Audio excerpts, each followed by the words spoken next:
Hello and welcome to The Agenda from the World Economic Forum's annual meeting in Davos. The ongoing geopolitical turmoil aside, the rise of artificial intelligence has once again dominated the conversation. Almost daily now, we hear stories of how AI will change our lives, and many new tech companies came here to the Swiss Alps to share their innovations with the world. Now, one such is China's Yidu Tech. I spoke to its founder and chair, Gong Yingying. First of all, we've been doing this for a decade. And we started as a healthcare data infrastructure company. So we processed healthcare data for hospitals, regulators, pharma, and insurance companies, and creating disease data set for top PIs. So that's what we've been doing for the past decade. So we understand healthcare data, and we understand the workflow, the very complete workflow, and also the ecosystem. And so after the foundational model, the GPT moment and the DeepSeek moment, we were actually building our own foundational healthcare model as well. And sometimes we use that, and we have our knowledge graph.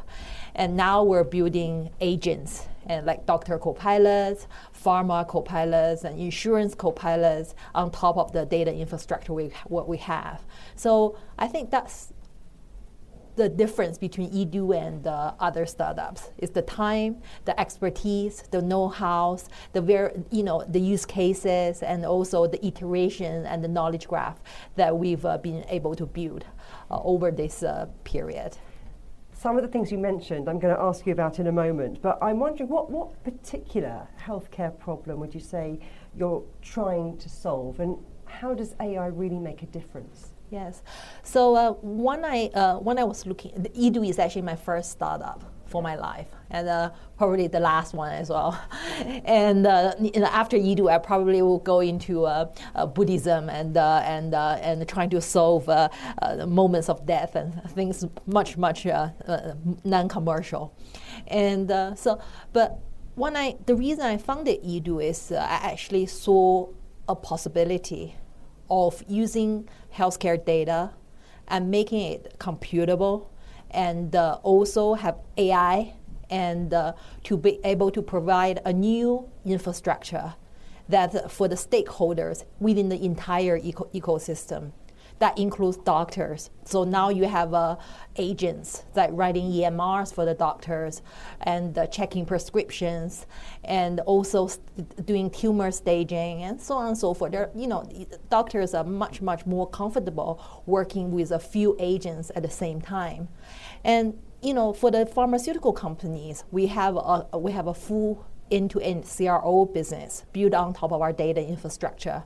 And we have been successfully bring down the cost of clinical trials by 30 to 50%. And being able to do that is because you can do things like intelligent patient recruitment, trial designs, and trial supervisions, and things like that. And we also have AI insurance. So you have automatic underwritings and claims, and also you can do population health. So already because we've been doing it for so long, and already you see a lot of social benefits within the things that this technology is creating. Yeah. But we still have a long way to go because we only understand very few diseases, and there are much more than 90% of diseases that is there, but people don't understand it, and it's a long way. So you're talking about AI in healthcare as really being at a pivotal phase. Yes. There are benefits in terms of cost, in terms of the speed of getting things done. You mentioned those societal benefits too, efficiencies. But the World Economic Forum's Global Risk Report talked about anxiety about the adverse effects of AI as really soaring. I mean, how does Yidu Tech address those kind of concerns? Yeah. When we talk about healthcare AI, the number one thing that Yidu is always think about is AI safety, because there is a hallucination, and there is a technology that we don't understand, and it's also growing very fast on a daily basis. So the business approach that we do this is we provide the AI capability to the top physicians and the top hospitals. So by them using that, it's already a gateway to check what the output of the AI. And also that we do something more about transparent modeling. And so we have a small AIs that is, we try to make the algorithms as more transparent as possible. And we also have AI fence for things to ring fence the potential risks that AI outputs may impose. But this is an ongoing job that we have to do it, on a daily basis. And also there's privacy, compliance issues that we really, really need to take care of as well. So responsible development of AI really at the core Yes. of what you do. Yes. Something you mentioned earlier, I want to find out more about these digital doctor twins. I know it's in development, but what are they? So digital doctor twins, because very often when people think about AI or robotics, they think of another robotic human. It's probably because of science movie and science fictions. But it really, I think, is about getting the job done. So already because we provide a lot of AI by working with the top physicians, and physicians create their own agents. So one agent would be looking after creating disease data set, and the other one would be reading all the top papers and looking for ideas that may suitable for the physician to research on further. And another one might be checking the prescriptions. So there could be a lot of agents working for this physician at the same time. And also those agents, they multi-agent task, they work together. And while they're working together, they also work with the workflow, and the workflow changes. So if we're talking about digital twins of a doctor or avatar, I would rather think it's an extension of human intelligence, and it's a combination between human intelligence and multitasking AI. So AI is not going to replace doctors? No. It's definitely not going to. Humans don't understand more than 90% of diseases that's happening. And we can't tell when the next pandemic is. And also, there are a lot of drugs that is still very, very expensive. There's so much things that needs human to attend to. And there's so much shortage of good nurses, doctors, and in elderly homes. And we also have a huge aging population around the globe. Problem. So how do you see that relationship between AI and healthcare professionals evolving? I think it's basically healthcare AI professionals would have to embrace AI because it increases their productivity. And but I also see the pressure, the financial pressure of an aging population globally, and also the fact that drug developments are very expensive. And that's why a lot of rare diseases drugs cost $1 million or $2 million per dosage. It's completely out of reach. And also some of the cell therapies and genetic therapies, precision medicines, they're out of the normal people's reach. And so there are a lot of things that healthcare professionals and our industry experts can embrace the AI and solve real world problems. So it's like a piece of the jigsaw puzzle, but a puzzle that keeps moving around. Yes. Now, technology is obviously going to be a core part of China's next 5-year plan. So looking 5 years ahead, how do you think AI is going to change the way the average person experiences healthcare? I think hopefully that everybody is accessible to value-based precision healthcare. And that's Yidu's objective, and I hope that within 5 to 10 year frame that can be achieved in many, many countries. It's been a pleasure talking to you. Thank you so much. Thank you. As the global population rises, feeding the world is becoming an ever more critical issue, and AI could be the key to solving that. As Faroz Sheikh, Chief Information and Digital Officer at agritech giant Syngenta, explains. Well, we are looking at almost all aspects of what it takes to feed the world. It's about bringing new products to the market, new innovations to farmers, helping farmers use latest technologies, as well as, after post-harvest, how do we help farmers bring their products to the consumers? It's basically the entire ecosystem from the lab to the dining table, essentially. And if we don't, what happens? If we don't, we are staring at a big problem as a society because, as the world population continues to grow, by 2050, we will have about 10 billion people in the world. There is not enough agricultural land to feed everyone. We will need additional 600 million hectares just to feed everybody if we don't change the trajectory of how we produce the food. And that's where we are using AI and data to help improve the yield for farmers so that we can feed the growing population. What would you say the biggest hurdles are to getting to where you need to be? I'm thinking about the impact that geopolitics is having and conflict, rocking perhaps the way you do business. I would say there's quite a lot of volatility. When it comes to whether the volatility is because of the weather, because of the geopolitical situations around the world, or even the commodity prices or input prices for farmers. I would imagine that volatility is a big challenge, and we are helping farmers deal with that by making better predictive algorithms so that they can know which way the commodity prices are heading or which way the weather is going to turn so that they can make decisions accordingly. And then I would say the other important factor is essentially access to the technology. And, small farmers, but in particular in countries like China or other Asian countries, for them to be able to really get access to that technology, what you can describe it as a digital divide. And that's where we believe that data and AI can start to help bridge that divide. I want to come back to the algorithms because AI is set to revolutionize all types of business, but for agriculture or agritech, it's going to be pretty key, isn't it? It is. In fact, if you think of it as a jigsaw puzzle, over the last few decades, we have seen major advancements in new chemistry, new genetics, and machinery, on the farm. The final piece of that jigsaw puzzle is data and AI. With data, we can help farmers make, better decisions.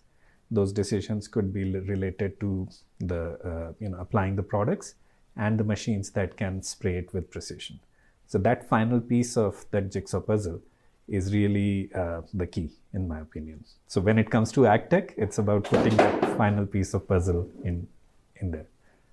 You talk about the digital divide and inequalities around the world. So is that one of the reasons why you've made your data open source?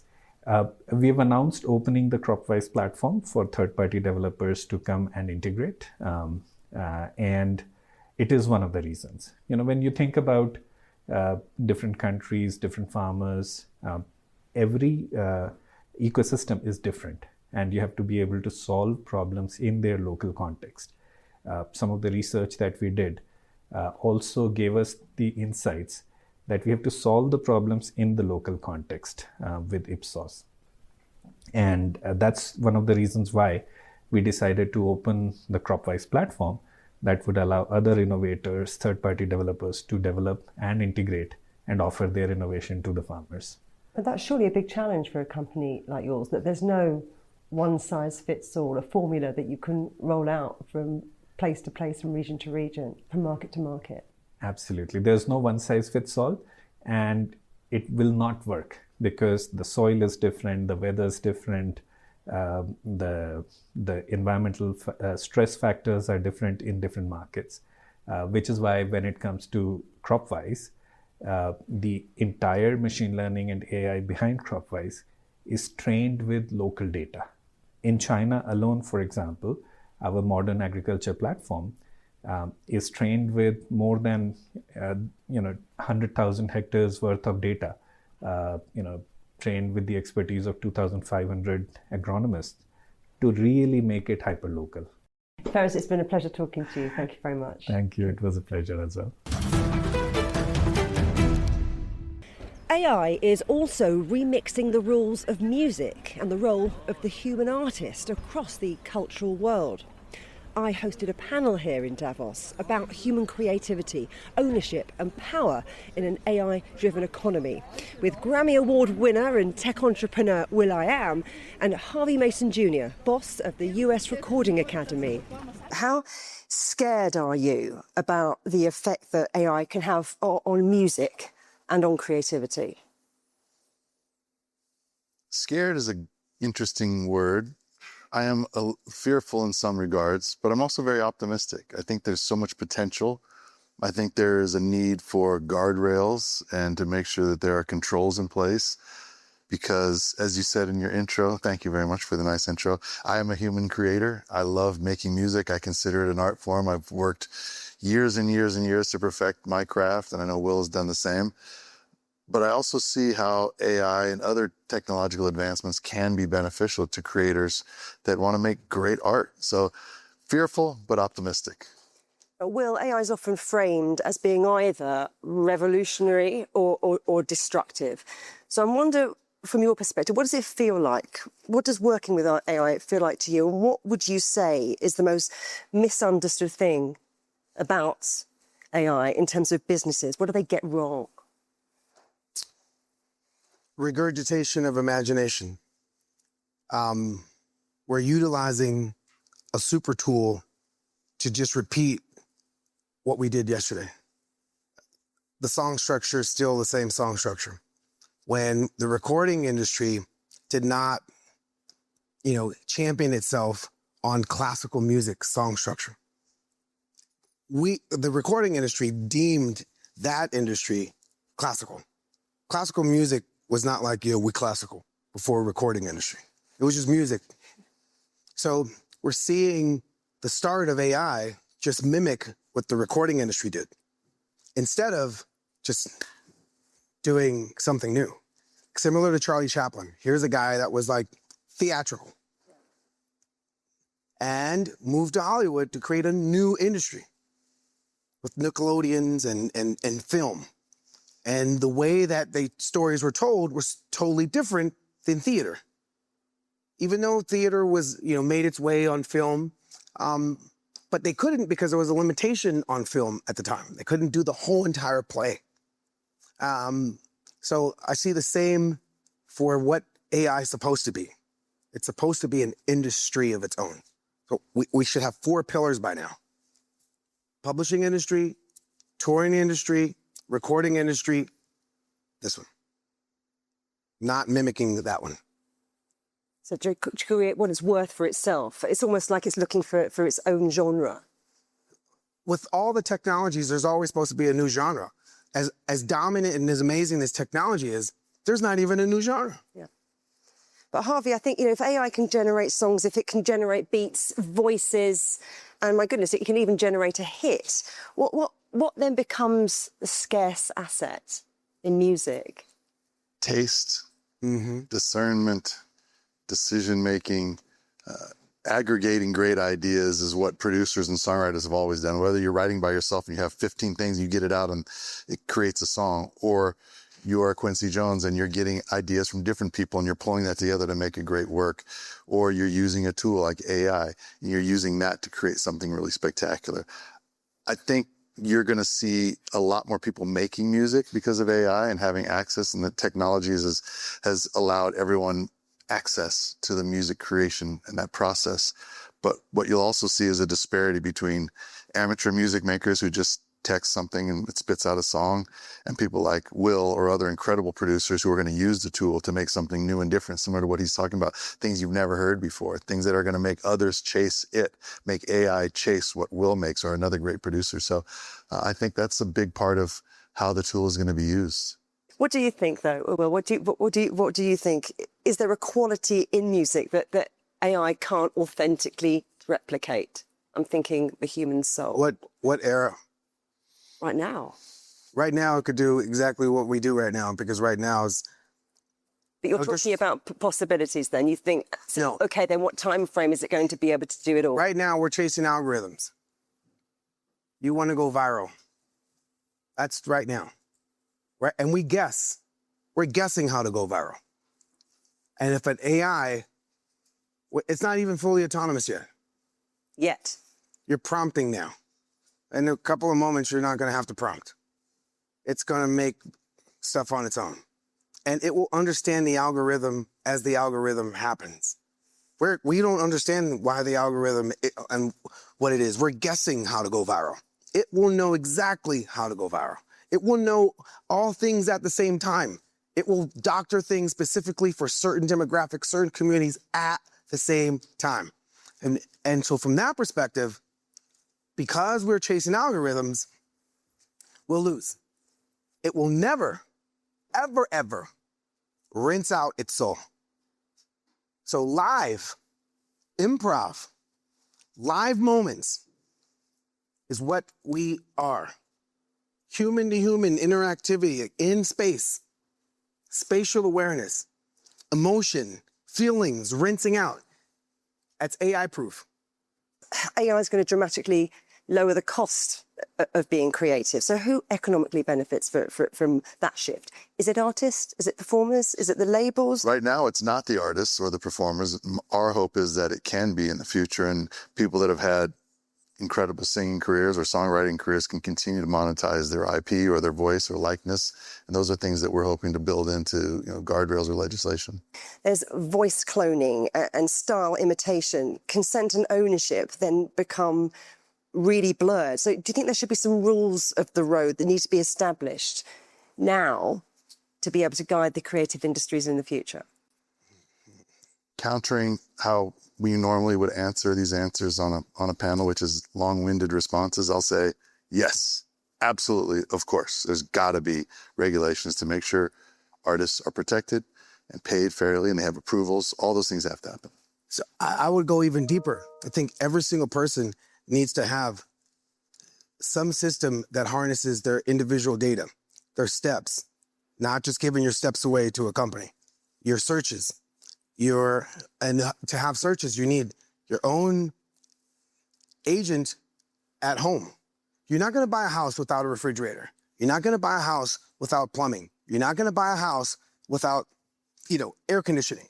So why would you buy a house without a data center or some server in it for your own AI? It's the most intimate thing that humans have ever had because it could predict you. So you're going to allow for a company to predict you? Why don't you want to be in power of your own trajectory? And from that perspective, every single person needs to be protected, not just musicians. My lawyer needs to be protected. My finance, the person who does my finance, my assistant needs to be protected, not just the musicians, every single person, because a robot, they're not even walking amongst us yet. Here we are, 2026 WEF. There's not a robot in the seats yet. Well, not that you know. I mean... No, by 2029, there will be robots walking these aisles. There'll be a robot in the seat. I want to bring it back to music and to the creative arts. And let's hear again from you, Harvey, because someone once told me that you need 3 things to succeed. Okay, you need talent, you need hard work, and you need a little bit of luck. Luck. You can't say, oh, Mum, I'm going upstairs to get some luck. Right? So when it comes, fast forward, say 5 years, 10 years time, what is a creator going to look like to you? Do you think it's going to look like a robot, or do you think it's essentially still going to be a human in an AI native world that can't rely on talent alone? I think you'll see different types of creators. I really do. There's going to be the purist that wants to create in a traditional way with traditional instruments from the past. There'll be people that will be using the technology that's available to them. You'll probably have robots and promptless on platforms creating music as well. But I sure hope, and I have to believe, that humanity is going to persevere and survive, and we will get out of the loop of regurgitating imagination, as Will so incredibly said. I think we are going to have to challenge ourselves to decide, how are we going to use this talent? How are we going to do things differently? How are we going to come up with new sounds and use all these incredible tools that we have at our disposal? Because right now, just texting a platform to create a song that sounds like something that's already been done 1,000 times, it's not that cool. So you still need to embrace the technology and not be left behind. You don't have to. I think you should. I think there will be people who don't. And there will be a whole market segment that wants to hear only purely human-generated music, which is great. Much like now, you got people who love EDM, which is all synthesized music. You have people who love rock or alternative that is generally organic instruments. There's different sounds to different people. But what Will was saying is that it's going to be embedded into our daily life to such an extent that we're not going to be able to get away with not embracing it. I won't go that far because there's still people who love to paint. There's still people who love to play the piano in their living room, and they're not just hearing recorded music. So I think we're going to have an onslaught of so much machine-made music, promptless music. And there's not going to be any type of indication on the differentiation between human music and machine music. You go to the supermarket, there's organic oranges, and then there's oranges. And no one ever asks, like, okay, well, what the hell are those oranges if this is an organic orange? Right? Yeah, but at some point, when my grandmother went to the supermarket, there was just oranges. There was no organic section. So what advice, Harvey, would you give to music creators and to business leaders who are afraid that AI will replace them? I would say learn about AI, understand it, really gather the information, know what it does, then figure out how to adapt what you do to using that tool. Because personally, I feel like if you're not using AI, you will be at a disadvantage. So adapt to the technology and then make things with it that you've never done before or that technology cannot do. Use the technology to your advantage as a creator to create something new and exciting and incredible. I would encourage everyone to go out and get your personal GPU. Don't rely on the local village AI. Build and tune and train your agentic self. I'm teaching a course on that at ASU now, where my students are building their own agents on their own personal GPU. And while you're doing that, let your agentic self be awesome with predictions. But then you as the human, be unpredictable. Mm-hmm. We have to be unpredictable because these machines and these companies that own them can predict you. You gotta be unpredictable. You gotta live out loud at your highest vibration while you have something that you own, that's yours, that leverages your data, that's your agentic self. And thank you to our brilliant panelists, Harvey Mason Jr. and will.i.am. Remember, you can subscribe to this podcast on iTunes, Stitcher, Spotify, or wherever you get your podcasts. You can also find more agenda content on CGTN Europe's Facebook, Twitter, Instagram, Telegram, and YouTube channels. Until next time, goodbye.